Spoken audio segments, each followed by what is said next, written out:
ഹോ, ആ ചെന്നായ്ക്കൾ! അവ നമ്മെ പിച്ചി ചീന്തും എന്നാണ് ഞാൻ കരുതിയത്. പീറ്റർ പാർക്കർ ഒരാത്മകഥം പോലെ പറഞ്ഞു. അതെ, എന്തായാലും നമുക്ക് ഭാഗ്യമുണ്ട്. ഈ രാത്രി നാം ചെന്നായ്ക്കളുടെ ഇരയായി തീരരുതെന്ന് ദൈവം തീരുമാനിച്ചിട്ടുണ്ടായിരിക്കും. അത് കേട്ടതും പ്രഭു ക്ഷോഭിച്ചു. ഏ, നിങ്ങൾ എന്താണ് പറഞ്ഞത്? നാം നമ്മുടെ നാവ് അനാവശ്യമായി ഉപയോഗിക്കരുത്. നേരം പുലരുന്നു. ഞാൻ പറഞ്ഞില്ലേ, വരൂ, എനിക്ക് തിടുക്കമുണ്ട്. പ്രഭു കുതിരവണ്ടിക്ക് നേരെ നടന്നു. താഴ്വരയിൽ എങ്ങും ഇരുട്ടായിരുന്നു. ആ അന്ധകാരത്തിലൂടെ പീറ്റർ പാർക്കറും ഗ്രെഗ് ഹഡ്സണും പ്രഭുവിനെ അനുഗമിച്ചു. വലിയൊരു അപകടത്തിൽ നിന്നും തങ്ങൾ രക്ഷപ്പെട്ടിരിക്കുന്നു. എന്നാൽ ഭാവി ഇപ്പോഴും ആശങ്കയിലാണ്. പ്രഭുവിനെ വിശ്വസിക്കാമോ?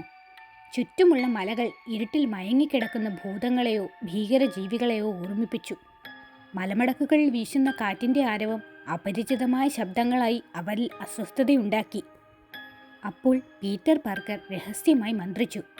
ഈ കുതിരവണ്ടിയിൽ നമുക്ക് പ്രഭുവിനൊപ്പം കുറെ സഞ്ചരിക്കാം. അപ്പോൾ നാം ചെന്നായ്ക്കൂട്ടത്തിൽ നിന്നും അകലെ എത്തും. ആ സമയത്ത് പിൻവാതിലിലൂടെ ചാടി രക്ഷപ്പെടാം.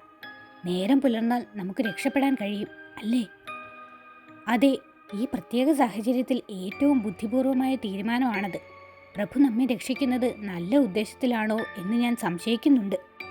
എങ്കിലും ചെന്നായ്ക്കളിൽ നിന്ന് രക്ഷപ്പെടാൻ നാം പ്രഭുവിനൊപ്പം പോയേ തീരൂ. അപ്പോഴേക്കും പ്രഭു കുതിരവണ്ടിയുടെ അരികിലെത്തിയിരുന്നു. അവർ ഒപ്പം എത്താതിരുന്നത് പ്രഭുവിനെ അലോസരപ്പെടുത്തും പോലെ തോന്നി.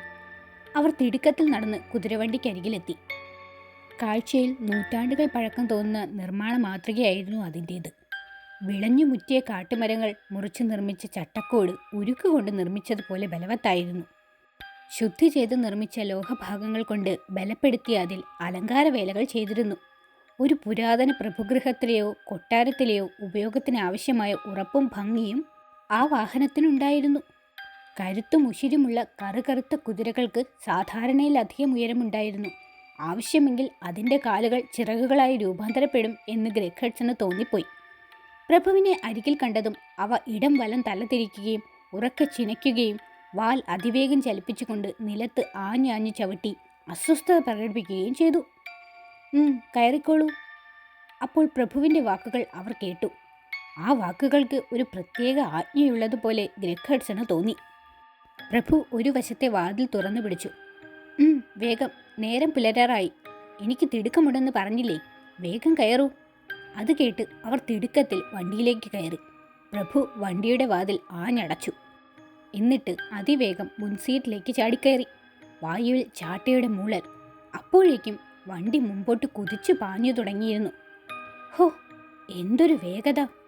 ഇത്രയും വലിപ്പവും കരുത്തുമുള്ള കുതിരകളെ ഞാൻ ആദ്യമായി കാണുകയാണ്. പീറ്റർ പാർക്കർ അത്ഭുതപ്പെട്ടു. അതെ, റൊമേനിയൻ പ്രഭുക്കന്മാർ ഉന്നത ജീവിത രീതികൾ ഇഷ്ടപ്പെടുന്നവരായിരുന്നു.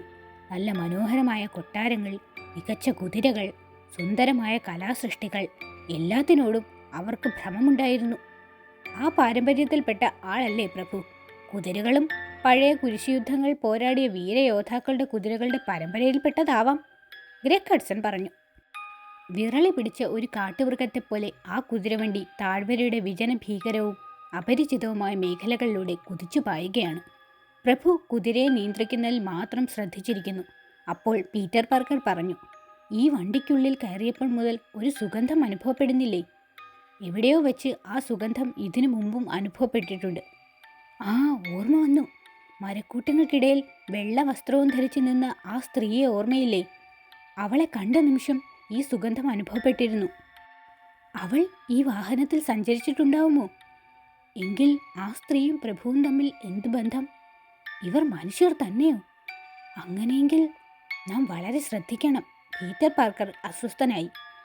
എങ്കിൽ ഈ വണ്ടിയിൽ നിന്ന് ചാടി രക്ഷപ്പെടാം, ഗ്രെഗ് ഹഡ്സൺ പറഞ്ഞു.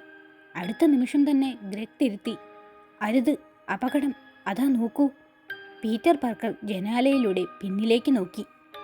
വണ്ടിയുടെ അതേ വേഗത്തിൽ അതിനെ പിന്തുടരുകയാണ് ചെന്നായ്ക്കൂട്ടം. അവയുടെ നീണ്ട നാവുകൾ, തിളങ്ങുന്ന കണ്ണുകൾ. നാട്ടുവെളിച്ചത്തിൽ അവ അവ്യക്തമാണെങ്കിലും അവർ കണ്ടു. കാതിൽ മുഴങ്ങുന്ന ശബ്ദം കാറ്റിൻ്റെയോ ചെന്നായ്ക്കളുടെ കിതപ്പിൻ്റെയോ. അവർ ആശ നഷ്ടപ്പെട്ടവരെ പോലെ സീറ്റിലിരുന്നു പോയി. നാം രക്ഷപ്പെടരുതെന്ന് പ്രഭു ആഗ്രഹിക്കുന്നുണ്ടാവും, ഗ്രെഗ് പതിയെ പറഞ്ഞു. അടുത്ത നിമിഷം പ്രഭു പിന്നോക്കം തിരിഞ്ഞിട്ട് ചിരിച്ചു. ഹഹ, നാം എത്തിപ്പോയി. ഇതാ ഞങ്ങൾ ഡ്രാക്കുള പ്രഭുക്കന്മാരുടെ കൊട്ടാരം. അതിഥികളെ സ്വാഗതം.